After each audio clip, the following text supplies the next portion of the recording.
বাংলাদেশ জামায়াতে ইসলামী ফেরেশতাদের দল নয়, আমরা মানুষ, আমাদেরও ভুল ত্রুটি হয় বলে মন্তব্য করেছেন বিরোধী দলীয় নেতা ও জামায়াতের আমির ডক্টর শফিকুর রহমান।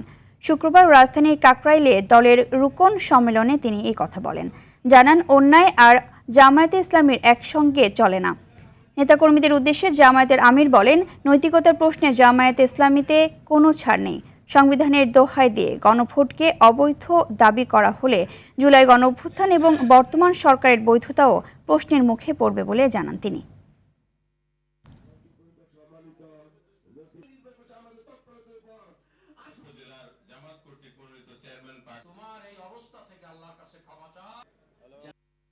বাংলাদেশ জামাতে ইসলামী ফেরেশতাদের দল নয়, আমরা মানুষ, আমাদেরও ভুল ত্রুটি হয়।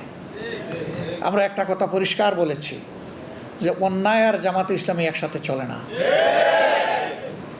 কিন্তু এর দ্বারা এটাও আমরা মিন করছি না যে আমরা কোনো অন্যায় করি না। আমরা মানুষ, আমাদের ভুল হয়, অন্যায় হয়, দোষ হয়, অপরাধ হয়।